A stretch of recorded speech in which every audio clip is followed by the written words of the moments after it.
जय श्री राधे दोस्तों, आइए सुनते हैं आज की एकादशी व्रत कथा।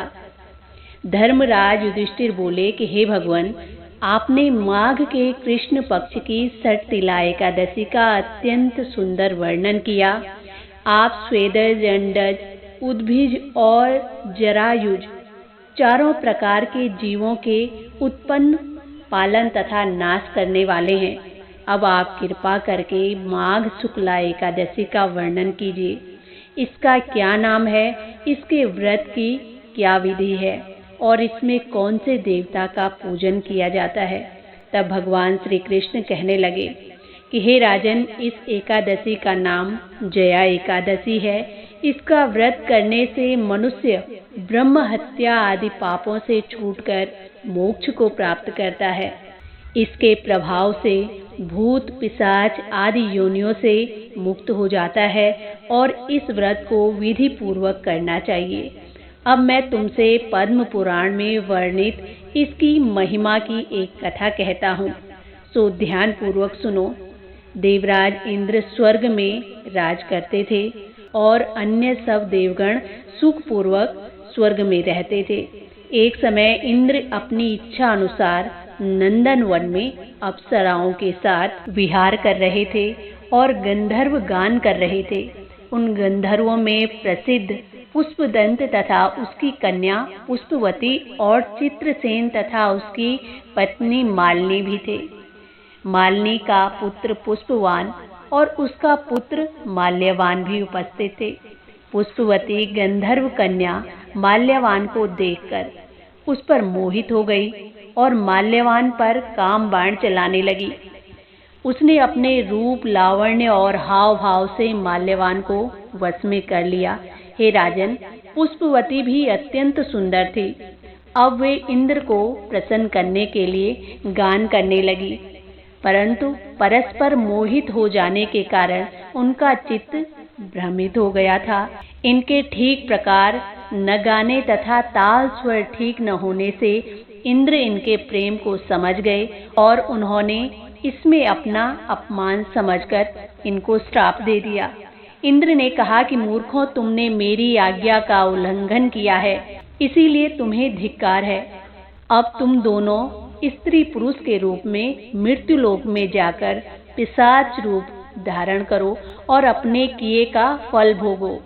इंद्र का ऐसा श्राप सुनकर वो अत्यंत दुखी हुए और हिमालय पर्वत पर दुख पूर्वक अपना जीवन व्यतीत करने लगे। उन्हें गंध, रस तथा स्पर्श आदि का कुछ भी ज्ञान नहीं था और वहाँ उन्हें बहुत दुख मिल रहा था। उन्हें एक क्षण के लिए भी नींद नहीं आती। हिमालय पर्वत पर अत्यंत ठंड होने के कारण उनके रोम जो थे खड़े रहते और दांत ठंड के मारे बजते रहते।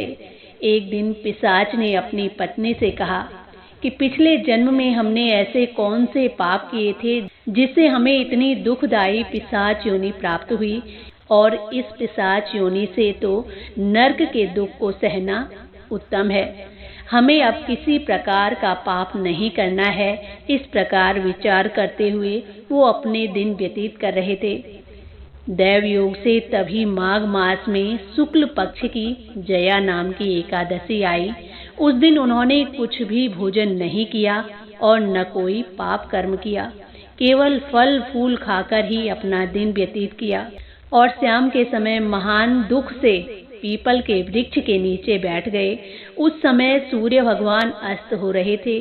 उस रात को अत्यंत ठंड थी, इस कारण वो दोनों ठंड के मारे अति दुखी थे और मृतक के समान वहां पर लेटे हुए थे। उस रात्रि उनको नींद भी नहीं आई। हे राजन, जया एकादशी के उपवास और रात्रि के जागरण से दूसरे दिन प्रभात होते ही उनकी पिशाच योनि छूट गई। अत्यंत सुंदर गंधर्व और अप्सरा की देह धारण कर सुंदर वस्त्रों से अलंकृत होकर उन्होंने स्वर्गलोक के लिए प्रस्थान किया। उस समय आकाश में देवता तथा गंधर्व उनकी स्तुति करते हुए पुष्पों की वर्षा करने लगे। स्वर्गलोक में जाकर उन दोनों ने देवराज इंद्र को प्रणाम किया और इंद्र को इनको पहले वाले रूप में देखकर बड़ा आश्चर्य हुआ और पूछने लगे कि तुमने अपनी पिशाच योनि से किस प्रकार छुटकारा पाया, सो मुझे बताओ। माल्यवान बोला कि हे देवेंद्र, भगवान विष्णु की कृपा से और जया एकादशी के व्रत के प्रभाव से हमारी पिशाच देह छूट गई है। तब इंद्र ने कहा कि हे माल्यवान, भगवान की कृपा और एकादशी के व्रत करने से न केवल तुम्हारी पिशाच योनि छूट गई, बल्कि हम लोगों के भी वंदनीय हो गए हो, क्योंकि भगवान विष्णु और शिव के भक्त हम लोगों के भी वंदनीय हैं। आप धन्य हैं, अब आप पुष्पवती के साथ जाकर विहार करो। तब भगवान श्री कृष्ण कहने लगे कि हे राजा युधिष्ठिर, इस प्रकार जया एकादशी के व्रत से बुरी योनि छूट जाती है। जिस मनुष्य ने एक एकादशी का व्रत किया है, उसने मानो सब यज्ञ जप दान आदि कर लिया है। जो मनुष्य जया एकादशी का व्रत करते हैं, वो अवश्य ही 1000 वर्ष तक स्वर्ग में वास करते हैं। तो दोस्तों, ये थी आज की जया एकादशी व्रत कथा। भगवान नारायण की सब पर कृपा बनी रहे, सब स्वस्थ रहें और सुखी रहें। तो इसी के साथ जय श्री राधे, जय श्री कृष्णा।